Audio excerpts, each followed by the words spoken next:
ഈ വചനകൂടാരത്തിലെ ഫിയാത്ത് മിഷന്റെ നേതൃത്വത്തിൽ നടക്കുന്ന മിഷൻ കോൺഗ്രസ്, അത് വളരെ പ്രധാനപ്പെട്ട ഒരു കൂടിവരവാണ്. മിഷൻ പ്രോത്സാഹിപ്പിക്കാൻ, മിഷൻ അറിയുക,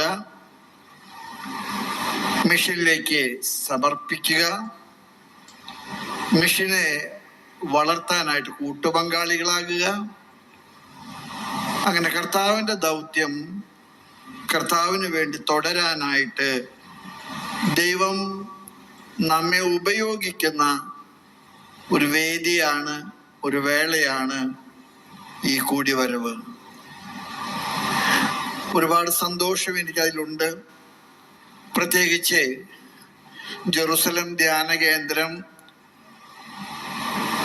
നമ്മുടെ ജനങ്ങളുടെ വിശ്വാസ വളർച്ചയിലെ കർത്താവിൻ്റെ കയ്യിൽ ഒരു പവർ ബാങ്കാണ്. നമ്മുടെ ബാറ്ററി ചാർജ് കഴിയുമ്പോൾ അത് പ്രവർത്തിക്കാനായിട്ട് പവർ ബാങ്കിൽ കുത്തുന്ന നമുക്കറിയാവുന്ന ഒരു പ്രക്രിയയാണത്. ഈ പ്രദേശത്തുള്ള ജനങ്ങളുടെ മുഴുവൻ ആത്മീയമായിട്ടുള്ള വളർച്ചയ്ക്ക് തളർച്ച അനുഭവപ്പെടുമ്പോൾ ജെറുസലം ധ്യാന കേന്ദ്രം കർത്താവിൻ്റെ അഭിഷേകത്തിൻ്റെ, കർത്താവിൻ്റെ സാന്നിധ്യത്തിൻ്റെ, കർത്താവിൻ്റെ കരുത്ത് പകരുന്നതിൻ്റെ ഒരു അടയാള സ്ഥലമാണ്. അതുകൊണ്ട് തന്നെ ജെറുസലം ധ്യാന കേന്ദ്രത്തിൽ വെച്ച് ഫിയാത്ത് മിഷന്റെ ഈ മിഷൻ കോൺഗ്രസ്, അതിൽ സംബന്ധിക്കാൻ എനിക്ക് കഴിയുന്നത് നിങ്ങൾ ക്ഷണിച്ചത് കൊണ്ട് എന്നതിനേക്കാൾ കൂടുതൽ ദൈവം എനിക്ക് നൽകിയ വലിയ ഒരു അനുഗ്രഹത്തിൻ്റെ ഫലമായിട്ടെന്നുകൂടെ പറയുന്നതിൽ എനിക്ക് അനൽപമായിട്ടുള്ള ആനന്ദമുണ്ട്, അഭിമാനമുണ്ട്, അല്പം അഹങ്കാരമുണ്ട്. അഹങ്കാരം എന്ന് പറഞ്ഞത് ഒരു തിന്മയുടെ അർത്ഥത്തിലല്ല. ദൈവം നമ്മെ വളർത്തുന്നതിലുള്ള സന്തോഷത്തിൻ്റെ ഒരു വികാരമായിട്ടാണ് ഞാനിവിടെ പറയും. ദൈവം കരം തന്ന് നമ്മൾ വഴി നടത്തുന്നതിനുള്ള വലിയ സന്തോഷം. ഞാൻ ഇവിടെ വരുമ്പോൾ എൻ്റെ മനസ്സിലെന്നും തോന്നിയിട്ടുള്ള ഒരു ചിന്ത ഉണ്ട്. മിഷനെ സംബന്ധിച്ചൊക്കെ സംസാരിക്കാൻ ഞാൻ ആഗ്രഹിക്കുമ്പോൾ എൻ്റെ മനസ്സിൽ തോന്നിയിട്ടുള്ള ഒരു ചിന്തയുണ്ട്. നമ്മുടെ കർത്താവ് നമ്മെ ഏൽപ്പിച്ചത് 3 ദൗത്യങ്ങളാണ്. 3 ദൗത്യങ്ങളാണ് കർത്താവ് നമ്മളെ ഏൽപ്പിച്ചത്. ഞാൻ നിങ്ങളൊന്ന് ഓർമ്മപ്പെടുത്താൻ വേണ്ടി മാത്രം പറയുകയാണ്. പെസഹായുടെ അത്താഴവേളയിലെ ശിഷ്യന്മാരുടെ കാലുകൾ കഴുകി, അവരുടെ കാലുകൾ ചുംബിച്ച് വിനയത്തിന്റെ മാതൃക അവർക്ക് നൽകിക്കൊണ്ട് കർത്താവ് അപ്പം എടുത്തുയർത്തി വാഴ്ത്തി അത് മുറിച്ചു. എന്നിട്ട് അവർക്ക് കൊടുത്തു കണ്ട് പറഞ്ഞു, വാങ്ങി ഭക്ഷിക്കുവിൻ.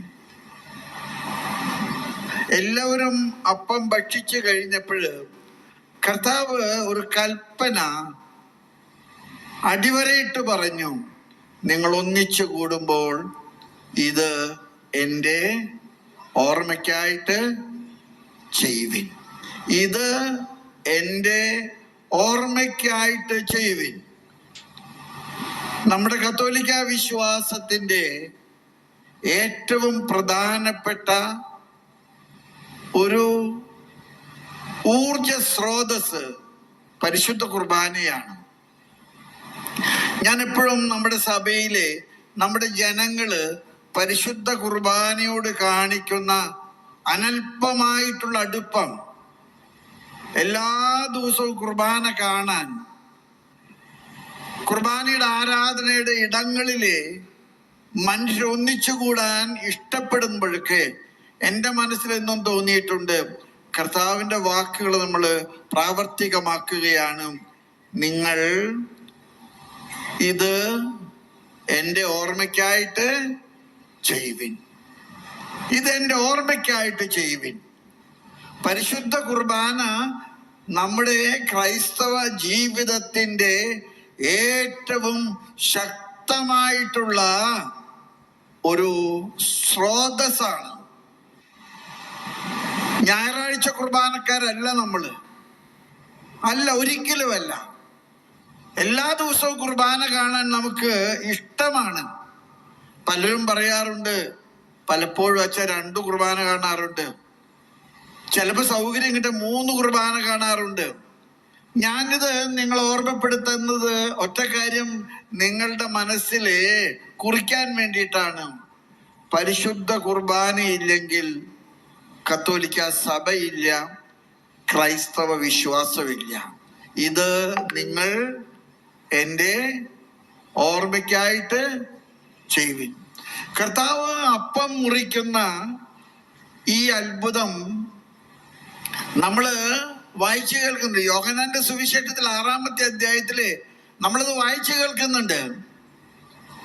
കർത്താവ് ജനക്കൂട്ടത്തോട് സംസാരിച്ചു. കർത്താവ് ദീർഘമായിട്ട് സംസാരിച്ചു.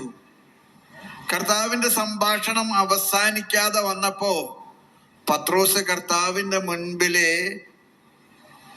ഒരു മുന്നറിയിപ്പ് കൊടുത്തു. സ്ഥലം വിജനമാണ്, സമയം സന്ധ്യയാണ്, പാവപ്പെട്ട മനുഷ്യരെ നീ പിരിച്ചു വിട്ടില്ലെങ്കിൽ വഴിയിൽ അവർക്ക് ഭക്ഷണം കിട്ടുകയില്ല, അവർ വീടുകളിലേക്ക് എത്തുകയില്ല.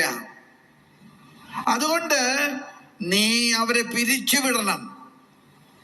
അവർ വീട്ടിൽ പോകട്ടെ, അവർ ഭക്ഷണം കഴിക്കട്ടെ. കർത്താവ് പറഞ്ഞു, അത് മര്യാദകേടാണ്. ഞങ്ങൾക്ക് ആ ഭാഗമൊക്കെ നല്ല ഓർമ്മയുണ്ട്. അത് മര്യാദകേടാണ്. നമ്മളവർക്ക് ഭക്ഷണം കൊടുക്കണം. യോഹന്നാൻ പറയുകയാണ്, പുരുഷന്മാര് മാത്രം 5000 പേരുണ്ട്, സ്ത്രീകള് അതിൻ്റെ ഇരട്ടി ഉണ്ടാകാം, കുട്ടികള് ഒട്ടും കുറവുണ്ടാകാൻ വഴിയില്ല. അന്ന് കുടുംബാസൂത്രണമൊന്നും ഇല്ലാത്ത കാലമാണെന്ന് എനിക്ക് തോന്നണേ. കുട്ടികളുടെ എണ്ണത്തിലൊന്നും ഒരു കുറവുണ്ടാവാൻ വഴിയില്ല. അവര് പറഞ്ഞു, ഇത് എളുപ്പമല്ല, സമയം സന്ധ്യയാണ്, സ്ഥലം വിജനമാണ്, ഇവർക്കെല്ലാം ഭക്ഷണം കൊടുക്കാൻ നടപ്പുള്ള കാര്യമല്ല. അന്ത്രയോസും ബർത്തലോമിയായും കൂടെ കർത്താവിന്റെ അടുത്ത് വന്നിട്ട് പീലിപ്പോസിന്റെ ശുപാർശയിൽ പറഞ്ഞു, കർത്താവേ, ഇവിടെ ഭക്ഷണം കൊടുക്കാൻ ആരുടെ കയ്യിലും ഇല്ല എന്നുള്ളത് സത്യമാണ്. പക്ഷെ നിന്റെ പ്രസംഗം വൈകുമെന്നുള്ളതിന്റെ പേരില് ഒരു കൊച്ചു ഇവിടെയുണ്ട്. ആ കൊച്ചിന്റെ കയ്യിൽ അമ്മ 5 അപ്പവും 2 മീനും കൊടുത്തിട്ടുണ്ട്.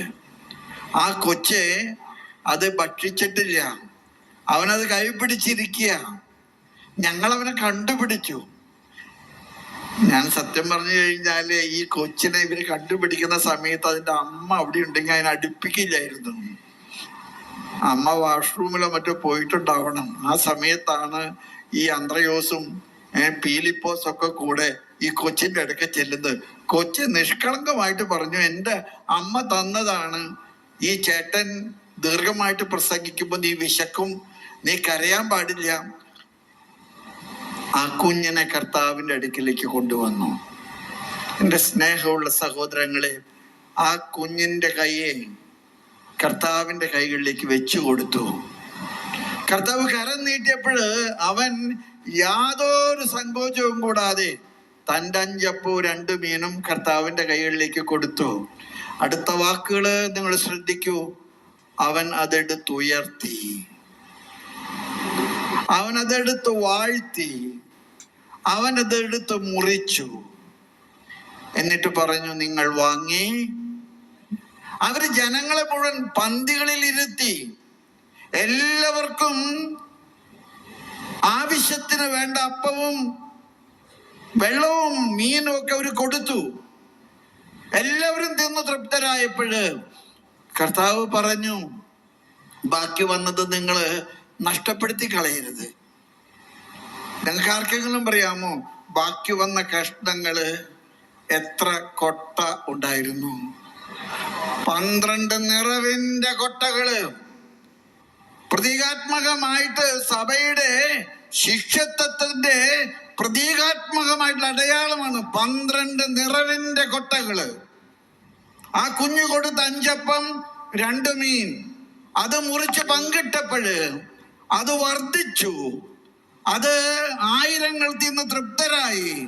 ബാക്കി വന്ന കഷ്ണങ്ങള് നിറവിന്റെ 12 കൊട്ടകളായി. ഞാൻ ഇന്ന് നിങ്ങളോട് പറയുകയാണ്, നമ്മുടെ പൗരോഹിത്യവും നമ്മുടെ സന്യാസ ജീവിതവും നമ്മുടെ ആത്മായ പ്രേക്ഷിതത്വം ഒക്കെ നിറവിന്റെ കൊട്ടകളാണ്. ഇതെല്ലാം നിറവിന്റെ കൊട്ടകളാ.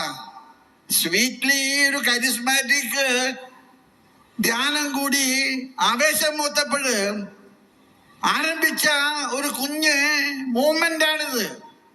Fiat mission.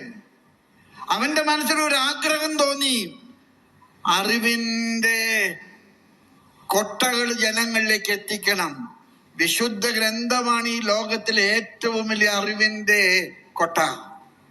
ഈ അറിവിന്റെ കൊട്ട ജനങ്ങളിലേക്ക് എത്തിക്കാൻ സ്വീറ്റ്ലി നടത്തിയ പാടുപീടകളുടെ ഒരു പോരാട്ടത്തിന്റെ കഥയാണ് ഫിയാത്ത് മിഷൻ.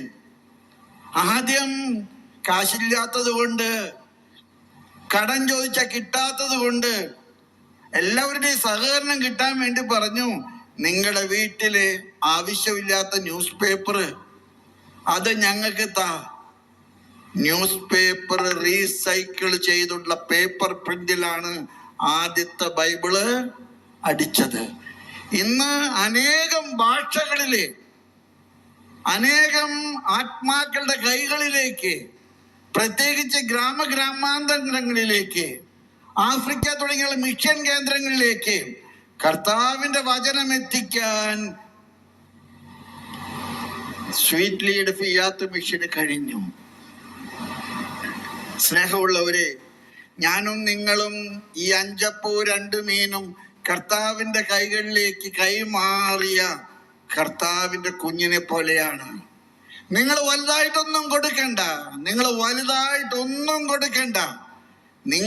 5 അപ്പവും 2 മീനും കർത്താവിന്റെ കൈകളിലേക്ക് കൈമാറാൻ, കർത്താവിന്റെ സഭയുടെ കയ്യിലേക്ക് കൈമാറാൻ ഞാനും നിങ്ങളും നടത്തുന്ന പരിശ്രമമുണ്ടല്ലോ, ആയിരങ്ങളിലേക്ക് കർത്താവിന്റെ വചനം എത്തിക്കാൻ കാരണമാകും. കർത്താവിന്റെ വചനം. ഞാൻ ഈ സ്വീറ്റിയെ കുറിച്ച് പലപ്പോഴും എന്റെ മനസ്സിൽ തോന്നിയിട്ടുണ്ട്.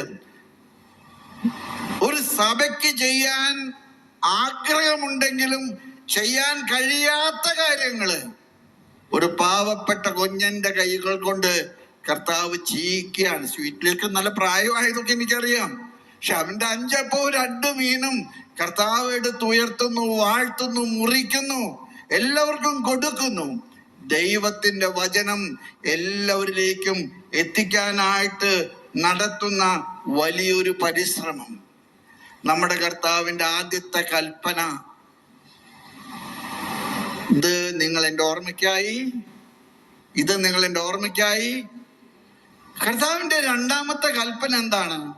ലൂക്കായുടെ സുവിശേഷത്തിൽ 10-ാമത്തെ അധ്യായത്തിലെ നല്ല സമറായക്കാരന്റെ കഥ കർത്താവ് പറഞ്ഞു. നല്ല സമറായക്കാരന്റെ കഥ. വഴിയിൽ വീണവനെ ആദ്യം കണ്ടത് ഫരിസയനാണ്. യഹൂദ പാരമ്പര്യം അനുസരിച്ച് വേദഗ്രന്ഥത്തിലെ ഉപരിപഠനം നടത്തിയിട്ടുള്ള ഫരിസയൻ. അവൻ ഈ വഴിയിൽ വീണ മനുഷ്യരെ കണ്ടിട്ട് അടുത്ത വാക്ക് സുവിശേഷകൻ പറയുകയാണ്, കടന്നു കളഞ്ഞു. അവൻ ഓടിപ്പോയി. അവൻ അത് ശ്രദ്ധിച്ചില്ല. അതാരോ അന്യനാണല്ലോ, എൻ്റെ അല്ലല്ലോ. ആ വഴിയിൽ കിടക്കുന്ന മനുഷ്യൻ തനിക്ക് ആരുമല്ല. രണ്ടാമത് പോയത് ഒരു സദൂക്കായനാണ്. അവനും കടന്നുപോയി. മൂന്നാമത് വന്നത് ഒരു സമറായക്കാരനാണ്. യഹൂദന്മാരുടെ ഗോത്രം അനുസരിച്ച് ഏറ്റവും താഴ്ന്ന ഗ്രൂപ്പിൽപ്പെട്ട ആളാണ് സമറിയക്കാര്. ഈ സമറിയക്കാരൻ കണ്ടപ്പോ പറഞ്ഞു, ഇവൻ എനിക്ക് പരിചയമില്ല, ഇവനെ ഞാൻ അറിയുന്നില്ല, പക്ഷെ എനിക്ക് അവനുമായിട്ട് ബന്ധമുണ്ട്. അടുത്ത വാക്കുകൾ നിങ്ങൾ ശ്രദ്ധിച്ച് കേൾക്കണം. അവിടെ മുട്ടുകുത്തി കുമ്പിട്ട് അവന്റെ മുറിവുകളെ അവൻ സൂക്ഷിച്ചു നോക്കി. അവന്റെ മുറിവുകളെ സൂക്ഷിച്ചു നോക്കി. ഞാൻ കർത്താവിന്റെ ക്രൂശിത രൂപം കാണുമ്പോഴൊക്കെ എൻ്റെ മനസ്സിൽ ആദ്യം വരുന്ന ചിന്ത മുറിവുകളെ നോക്കാനാണ്. അവന്റെ ഉള്ളം കൈയിൽ മുറിവുണ്ട്, അവന്റെ കാൽപാദങ്ങളിൽ മുറിവുണ്ട്, അവന്റെ ഹൃദയത്തിന്റെ താഴെ മുറിവുണ്ട്, അവന്റെ പഞ്ചക്ഷതങ്ങള്. ഈ സമറയക്കാരൻ നോക്കിയത് വഴിയിൽ വീണ മനുഷ്യന്റെ മുറിവുകളെയാണ്. എന്നിട്ട് അവൻ തൻ്റെ കഴുതയുടെ പുറത്ത് അവനെ കയറ്റി. എന്നിട്ട് അല്പം യാത്ര ചെയ്തിട്ട് സത്രം എത്തിയപ്പോഴ് സത്രത്തിൽ ചെന്നിട്ട് പറഞ്ഞു, സ്നേഹമുള്ള എൻ്റെ സാറേ, വഴിയിൽ നിന്ന് കിട്ടിയതാണ്, പക്ഷെ അന്യനല്ല കേട്ടാ, അവൻ നമ്മുടെ സ്വന്തമാണ്. എന്നിട്ട് 2 ദനാറ കൊടുത്തെന്നാണ് പറയുന്നത്. ദനാറ എന്ന് പറഞ്ഞാൽ അന്നത്തെ പണമാണ്. 2 വെള്ളിക്കാശ് സത്രക്കാരന്റെ കയ്യിൽ കൊടുത്തിട്ട് പറഞ്ഞു, ഇതുകൊണ്ടൊന്നും ആകരുത് എനിക്കറിയാം, പക്ഷെ ഞാൻ തിരിച്ചു വരുമ്പോഴ് ഇവന്റെ ചികിത്സയുടെ കംപ്ലീറ്റ് ബില്ല് ഞാൻ തീർത്തുകൊള്ളാം. ഇവനെ നീ സൂക്ഷിക്കണം, ഇവനെ നീ ശുശ്രൂഷിക്കണം, ഇവനെ നീ കൈയൊഴിയരുത്. ആ നല്ല സമറായക്കാരൻ ചെയ്തത്, കർത്താവ് പറഞ്ഞു, നീയും പോയി കരങ്ങൾ ഉയർത്തി ഒന്ന് പറയാമോ നിങ്ങള്? നീയും പോയി അപ്രകാരം ചെയ്യുക. ഈ പട്ടം കൊടുക്കുന്ന ശുശ്രൂഷയിലെ വളരെ മനോഹരമായിട്ടുള്ള ഒരു പാട്ടുണ്ട്, ഒരു ഗീതകമുണ്ട്. പട്ടം കൊടുക്കുന്ന സമയത്ത് പരിശുദ്ധാത്മാവിന്റെ അഭിഷേകം എല്ലാം കഴിഞ്ഞു കഴിയുമ്പോ കാർമീകന്റെ മുൻപിൽ മുട്ടുകുത്തി നിൽക്കുന്ന ഡീക്കൻ വൈദികനായി തീർന്ന ഉടനെ തന്നെ പാടുന്ന മനോഹരമായിട്ടുള്ളൊരു പാട്ടുണ്ട്, കക്ര നൽകിയ മിശിഹായെ. കക്ര നൽകിയ മിശിഹായെ. ഒരു വൈദികൻ അദ്ദേഹത്തിന്റെ ശുശ്രൂഷകളിലൂടെ തുടരുന്നത് കർത്താവ് നൽകിയ കക്രായുടെ വർധനവ്. കുമ്പസാരക്കൂട്ടിലെ, കുർബാനയിലെ, ഭവന സന്ദർശനത്തിലെ, രോഗീലേപനത്തിലെ, മാമുദീസായിലെ, സ്ഥൈര്യലേപനത്തിലെ. സ്നേഹമുള്ള എൻ്റെ സഹോദരനോടൊക്കെ എനിക്ക് പറയാൻ ആഗ്രഹമുണ്ട്, കക്ര നൽകിയ കർത്താവ്. എന്റെയും നിങ്ങളുടെയൊക്കെ ജീവിതത്തിലെ കർത്താവ് ആവശ്യത്തിൽ കൂടുതൽ നിങ്ങൾക്ക് സൗകര്യങ്ങൾ തന്നിട്ടുണ്ട്. നിങ്ങൾക്ക് വീടുണ്ട്, നിങ്ങൾക്ക് സാമ്പത്തികമുണ്ട്, നിങ്ങൾക്ക് മക്കളുണ്ട്, നിങ്ങൾക്ക് മരുമക്കളുണ്ട്, കുടുംബമുണ്ട്. നിങ്ങൾക്കുള്ള എല്ലാ സൗകര്യങ്ങളും കർത്താവ് നിങ്ങൾക്ക് അനുകൂലമായിട്ട് നൽകിയ കക്രകളാണ്.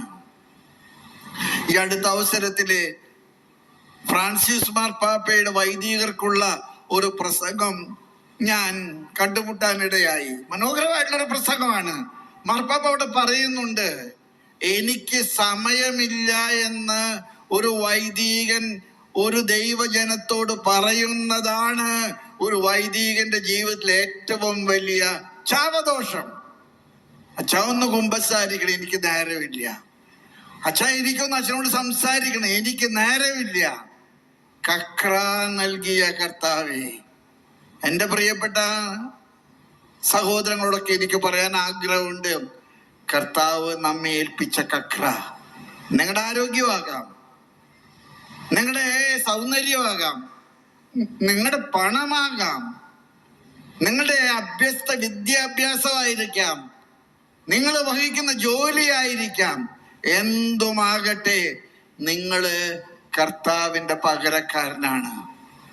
നിങ്ങൾ കർത്താവിന്റെ പകരക്കാരനാണ്.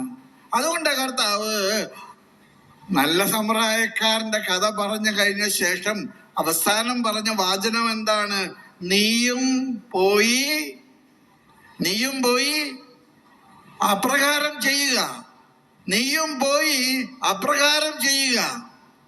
ബൈബിൾ അടിക്കുന്നതിന് വേണ്ടി നടത്തുന്ന പരിശ്രമങ്ങളാണ് ഈ ഫിയാത്ത് മിഷനിൽ ഞാൻ കണ്ടത്. എത്ര ബൈബിളാണ് അവരടിക്കുന്നത്. കാശിന് വേണ്ടിയിട്ടല്ല, കച്ചവടത്തിന് വേണ്ടിയിട്ടല്ല. ആർക്കെങ്കിലും എന്തെങ്കിലും തരാൻ കഴിവില്ലെങ്കിൽ അവർക്ക് പരിഭവമില്ല. നിങ്ങൾ കൊണ്ടുപോകണം, നിങ്ങൾ വായിക്കണം, നിങ്ങൾ പഠിക്കണം, നിങ്ങൾ കർത്താവിനെ കണ്ടുമുട്ടണം. കർത്താവിനെ കണ്ടുമുട്ടാൻ അവസരമൊരുക്കുന്ന നമ്മുടെ പ്രിയപ്പെട്ട സഹോദരങ്ങളുടെ വലിയ ശുശ്രൂഷകൾ കക്ര നൽകിയ കർത്താവേ, നീയും പോയി. കർത്താവ് പറഞ്ഞ മൂന്നാമത്തെ കൽപ്പന, വളരെ പ്രധാനപ്പെട്ട ഒരു കൽപ്പന അവസാനം ശിഷ്യന്മാരോട് പറഞ്ഞു. സ്വർഗത്തിലേക്ക് കർത്താവ് കരകയറ്റപ്പെടുന്നതിന് മുൻപായിട്ട് കർത്താവ് അവരോട് പറഞ്ഞു, ദാ ഞാൻ നിങ്ങളെ വിട്ടുപോകുന്നു, പക്ഷെ നിങ്ങൾ ലോകത്തിന്റെ അതിർത്തികൾ വരെ എല്ലായിടത്തും പോകണം, സർവ മനുഷ്യരോടും സുവിശേഷം. അതാണ് മിഷൻ പ്രവർത്തനം. ഞാൻ നിങ്ങളെ വിട്ടുപോകുകയാണ്, പക്ഷെ ഞാൻ വിട്ടുപോകുമ്പോൾ നിങ്ങളോട് പറയുന്നു, നിങ്ങള് ലോകത്തിലെ സർവ മനുഷ്യർക്കും എൻ്റെ വചനം കൊടുക്കണം, എൻ്റെ കുർബാനയാകുന്ന അപ്പം കൊടുക്കണം, എൻ്റെ കൂദാശകളാകുന്ന എല്ലാ ആനുകൂല്യങ്ങളും കൊടുക്കണം. നിങ്ങളെല്ലാവരും ദൈവത്തിന്റെ കൈകളിലെ കൂട്ടുവേലക്കാരാണ്.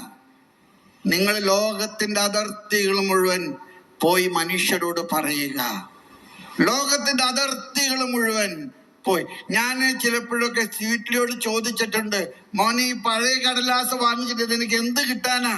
അത് മതി പിതാവേ, അത് അരച്ചു കഴിഞ്ഞാൽ അത് പുതിയ കടലാസാകും, അതിൽ ബൈബിൾ അടിക്കാൻ പറ്റും. നിങ്ങളുടെയൊക്കെ വീടുകളിൽ ഇരിക്കുന്ന കടലാസുകൾ ഞാൻ അതിനെക്കുറിച്ച് കൂടുതൽ വ്യാഖ്യാനിച്ചു പറയാൻ ആഗ്രഹിക്കുകയില്ല. പക്ഷേ എനിക്കും നിങ്ങൾക്കുമൊക്കെ മിഷൻ പ്രവർത്തനത്തിലെ കൂട്ടുപങ്കാളികളാകാൻ ദൈവം കാരണമുണ്ടെന്ന് നിങ്ങൾ മനസ്സിലാക്കുക. മിഷനെ രണ്ടു വിധത്തിൽ സഹായിക്കാം. നിങ്ങൾക്കറിയാം, മിഷന്റെ ഏറ്റവും വലിയ സ്വർഗീയ മധ്യസ്ഥ ഒരു പുണ്യവതിയുണ്ട്, വിശുദ്ധ കൊച്ചുത്രേസ്യ. ഒരിക്കൽ പോലും ഒരു മിഷനിലും പോയിട്ടില്ല. ജീവിതകാലം മുഴുവൻ ക്ഷയരോഗിയായിരുന്നു, TB പേഷ്യന്റ്. ലിസിവിലെ മഠത്തിൽ കിടന്ന് സഹിച്ചും കുരച്ചും മരിച്ച ആളാണ് നമ്മുടെ അൽഫോൺസമ്മയ്ക്ക് മിഷനിൽ പോകാൻ ആഗ്രഹമില്ലാഞ്ഞിട്ടല്ല, ഭരണങ്ങാനം മഠത്തിലെ എന്നും വേദനയും കണ്ണുനീരുമായിട്ട് മരണം വരെ ജീവിച്ചു. മിഷൻ പ്രവർത്തനത്തിന്റെ സ്വർഗീയ മധ്യസ്ഥ വിശുദ്ധ കൊച്ചുത്രേസ്യയാണ്. മിഷൻ പ്രവർത്തനത്തിന്റെ സ്വർഗീയ മധ്യസ്ഥൻ വിശുദ്ധ ഫ്രാൻസിസ് സേവ്യറാണ്. ഫ്രാൻസിസ് സേവ്യർ നടത്തിയ യാത്രകൾ എനിക്ക് അത്ഭുതം തോന്നുകയാണ്. ഫ്രാൻസിസ് സേവ്യർ നടത്തിയ വലിയ യാത്രകള്, അദ്ദേഹമാണ് ലോകത്തിന്റെ സർവ ഭാഗങ്ങളിലേക്കും കർത്താവിന്റെ സുവിശേഷം അറിയിക്കാനായിട്ട് ഇറങ്ങിപ്പുറപ്പെട്ടത്. എല്ലായിടത്തേക്കും സുവിശേഷം അറിയിക്കാനായിട്ട് ഇറങ്ങിപ്പുറപ്പെട്ടത്. അദ്ദേഹം ജീവിതം മുഴുവൻ നമ്മുടെ നാട്ടിൽ പോലും വന്നിട്ടുണ്ട്. സമ്പാളൂര് വന്നിട്ടുണ്ട്. സേവ്യൂർ എന്ന് പറഞ്ഞൊരു കൊച്ചു ഗ്രാമമുണ്ട് അമ്പഴക്കാടിന്റെ അടുത്ത്, സേവ്യൂര്. എന്തുകൊണ്ടാ ഈ സ്ഥലത്തിന് സേവ്യൂർ എന്ന് പേരിട്ടിരിക്കുന്നത്? അവിടെ ഫ്രാൻസിസ് സേവ്യർ വന്നിട്ടുള്ള സ്ഥലമായതുകൊണ്ട് കാരണവന്മാർ അദ്ദേഹത്തിന്റെ ഓർമ്മയ്ക്കായിട്ട് പേരിട്ടതാണ് എന്ത്? സേവ്യൂര്. മക്കൾക്ക് പേര് കൊടുക്കുന്നത് പോലെ അദ്ദേഹത്തിന്റെ ഓർമ്മ കൊണ്ടാടാൻ. സ്നേഹമുള്ളവരെ, നമുക്ക് മിഷനിലേക്ക് കരുതലുള്ളവരാകാം, നമുക്ക് മിഷനിലേക്ക് കരം കൊടുക്കുന്നവരാകാം. നിങ്ങൾ ഇന്ന് ഫിയാത്ത് മിഷനുമായിട്ട് സഹകരിക്കാൻ ആഗ്രഹിച്ചുകൊണ്ട് ഫിയാത്ത് മിഷന്റെ എക്സിബിഷൻ ഹാളിലും എക്സിബിഷൻ സ്റ്റാളുകളിലൊക്കെ നടക്കുമ്പോൾ നിങ്ങൾക്ക് ഒരുപാട് ഉൾക്കാഴ്ചകൾ കർത്താവ് തരും. ആ ഉൾക്കാഴ്ചകൾ സ്വീകരിച്ചുകൊണ്ട് മിഷന് വേണ്ടി നമുക്ക് പ്രവർത്തിക്കാൻ സാധിക്കട്ടെ. മിഷന് വേണ്ടി പ്രവർത്തിക്കാൻ സാധിക്കട്ടെ. ഞാൻ മിഷനറി ആയിട്ട് ശംഷാബാദിൽ ജോലി ചെയ്യുന്ന സമയത്ത് ഞാൻ ആളുകളോട് പറയാറുണ്ട്, നോക്കൂ, നിങ്ങള് ഒരു പള്ളിയിലെ പെരുന്നാൾ നടത്താൻ ലക്ഷങ്ങൾ ചെലവാക്കുന്നുണ്ട്. പെരുന്നാളൊക്കെ ഏറ്റെടുക്കാനായിട്ട് നമ്മുടെ പള്ളികളിലൊക്കെ മത്സരമാണ്.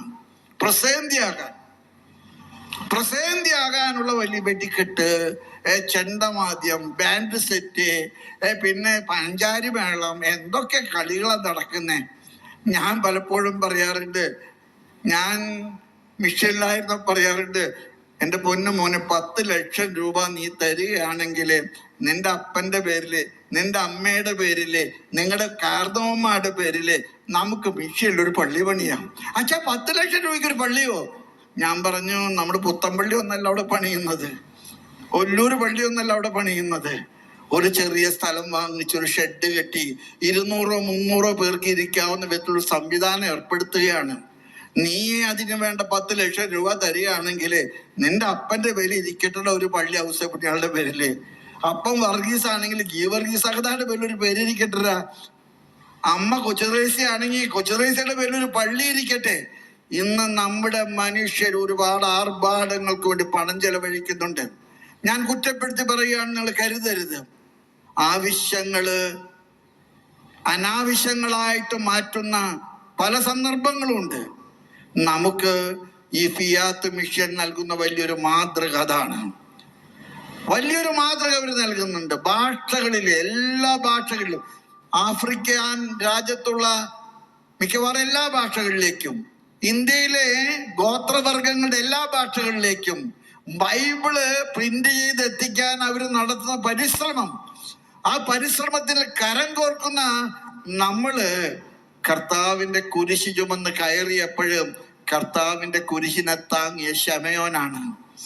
കർത്താവിന്റെ മുഖം രക്തം കൊണ്ട് വിവർണമായപ്പോഴും കർത്താവിന്റെ മുഖം തുടയ്ക്കാൻ കർത്താവിന് തുവാലയുമായിട്ട് വന്ന വേറോനിക്കയാണ്. നിങ്ങൾക്കറിയാം, അരിമത്തയക്കാരൻ ഔസേപ്പ് കുരിശിൽ നിന്ന് കർത്താവ് മരിച്ചു കഴിഞ്ഞപ്പോ എല്ലാവരും വിട്ടുപോയി. അരിമത്തയക്കാരൻ ഔസേപ്പ് പറഞ്ഞു, നമുക്കവനെ ഇറക്കണം. അരിമത്തയക്കാരൻ ഔസേപ്പും നിക്കോദേമോസും കൂടെ ചേർന്നിട്ടാണ് കർത്താവിനൊരു വെള്ളശീല പൊതിയാനായിട്ട് തുണി കൊടുത്തത് മഗ്ദലന മറിയവും മർത്തായും ലാസറിന്റെ കുടുംബമാണ്. അവനൊരു തുണിയിൽ പൊതിഞ്ഞിട്ട് അവനെ കല്ലറയില്ലാതെ വന്നു കഴിഞ്ഞപ്പോഴ് താൻ മുൻകൂർ വാങ്ങിച്ചൊരു കല്ലറയുണ്ട് അവിടെ. ആ കല്ലറ വിട്ടുകൊടുക്കാൻ സന്നദ്ധനായ ഒരു സന്മനസ്സുള്ള ഒരു മനുഷ്യനെ നിങ്ങൾ അവിടെ കാണും. യഹൂദന്മാർക്ക് ഭയമുണ്ടായിരുന്നു ഇവനെ കട്ടുകൊണ്ടുപോയിട്ട് അവൻ ഉയർത്തെന്ന് പറയുവാനായിട്ട്. അതുകൊണ്ട് ആർക്കും ഉരുട്ടി മാറ്റാൻ പറ്റാത്ത വലിയ കല്ല് വെച്ചിട്ട് അവന്റെ കല്ലറ അവരടച്ചു. സാബത്ത് കഴിഞ്ഞപ്പോഴ്, പ്രഭാതമായപ്പോഴ് കൊടുത്തത് പോരാ എന്നുള്ള സങ്കടവുമായിട്ട് മറിയം മഗ്ദലന കല്ലറ തേടി വന്നു. സാബത്തായതുകൊണ്ട് അവന്റെ കച്ചയില് ആവശ്യത്തിന് സുഗന്ധദ്രവ്യങ്ങൾ വെക്കാൻ കഴിയാത്തതിലുള്ള സങ്കടമായിട്ടാണ് അവൾ വന്നത്. അവള് വരുമ്പോ അവളുടെ മനസ്സിലൊരു ചോദ്യം ഉണ്ടായിരുന്നു, ആരാണ് കല്ലുരുട്ടി മാറ്റുക? പക്ഷെ അവള് വന്നപ്പോ കണ്ട കാഴ്ച എന്താണ്? കല്ല് ഉരുട്ടി മാറ്റപ്പെട്ടിരിക്കുന്നു. അവൾക്ക് അത്ഭുതമായി. അവിടെ ഒരു സഹോദരൻ നിൽക്കുന്ന കണ്ടു. അവള് ധരിച്ച തോട്ടക്കാരനാണെന്ന് അവള് ചെന്ന് ചോദിക്കുന്നുണ്ട്, ചേട്ടാ, നിങ്ങൾ അവൻ എവിടേക്കാണ് എടുത്തു കൊണ്ടുപോയതെങ്കിൽ എന്നോട് പറയൂ. കർത്താവ് അവിടെ ഒരു മനോഹരമായിട്ടുള്ള ഒരു വിളി നടത്തുന്നുണ്ട്. എന്താ വിളി? മേരി, മറിയം. ആ വിളി കേട്ടപ്പോ അവള് പറഞ്ഞു, അത് കർത്താവാണല്ലോ. ആ വിളി അവൾക്ക് പരിചയമുള്ള സ്വരമാണ്, ഇത് കർത്താവാണല്ലോ. എന്നെ കേൾക്കുന്ന എൻ്റെ പ്രിയപ്പെട്ടവരോടൊക്കെ എനിക്ക് പറയാൻ ആഗ്രഹമുണ്ട്, അവള് കൊടുത്ത കച്ച, നിക്കോദേമൂസ് കൊടുത്ത കല്ലറ, ഭക്തസ്ത്രീകൾ കൊടുത്ത സുഗന്ധദ്രവ്യങ്ങള്, അതെല്ലാം വിലപ്പെട്ടതാണ്. അതാണ് മിഷൻ പ്രവർത്തനം. നിങ്ങൾക്കും എനിക്കും ചെയ്യാനായിട്ട് ദൈവം നൽകുന്ന വലിയ മിഷൻ പ്രവർത്തനത്തിന്റെ സാധ്യതകൾ അതാണ്. കർത്താവിന്റെ ഉത്ഥാനം കാണാൻ ഭാഗ്യം കിട്ടിയ ആ പാവപ്പെട്ടവരെ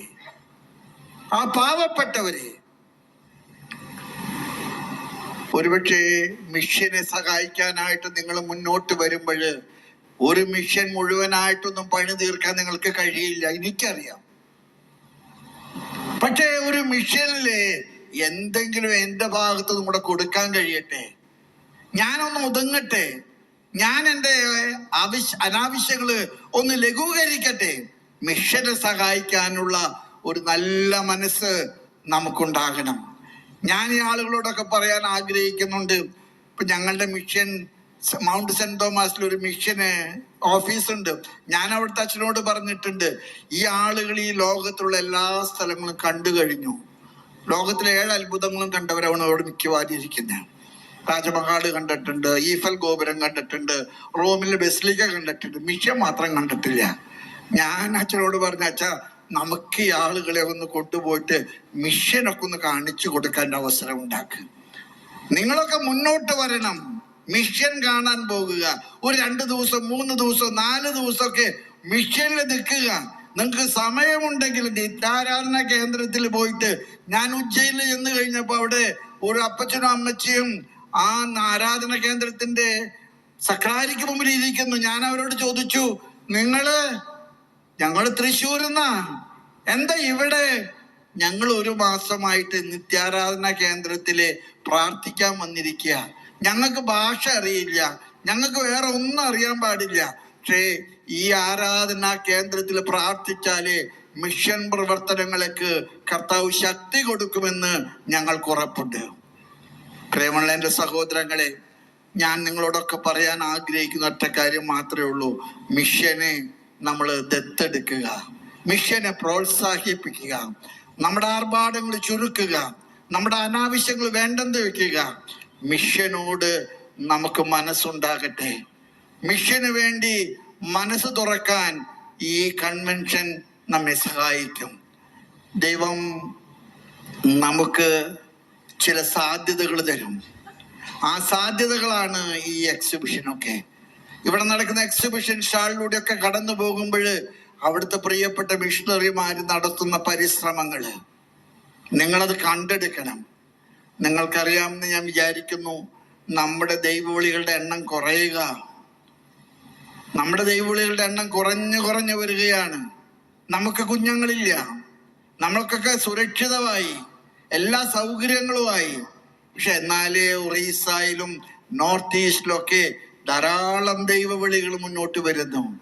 നമ്മളുടെ കുറഞ്ഞപ്പോൾ അവിടെ കൂടുകയാണ്. ആ മിഷണറിമാരെയൊക്കെ കണ്ടെടുക്കാനും ദത്തെടുക്കാനും അവരൊക്കെ പഠിപ്പിച്ച് വലുതാക്കാനും ഒക്കെ നമ്മുടെ മിഷൻ പ്രവർത്തനങ്ങളുടെ പദ്ധതികളിലെ പങ്കാളികളാകാനുള്ള നല്ല വരം ദൈവം നിങ്ങൾക്ക് തരട്ടെ എന്ന് ഞാൻ പ്രാർത്ഥിക്കുന്നു. പ്രാർത്ഥന കൊണ്ട് മിഷനെ ശക്തിപ്പെടുത്തുക, പ്രവർത്തനങ്ങൾ കൊണ്ട് മിഷനെ ബലപ്പെടുത്തുക. മിഷനിലേക്ക് പോയി കുറച്ച് നാളെങ്കിലും മിഷൻ പ്രവർത്തനങ്ങൾ കണ്ട് അതിൻ്റെ വലിയ ആവേശവുമായിട്ട് നാട്ടിലിറങ്ങി മിഷൻ പ്രവർത്തനങ്ങൾ നടത്താൻ നമുക്ക് കഴിയട്ടെ. കർത്താവ് നിങ്ങളെ ഒക്കെ അനുഗ്രഹിക്കും.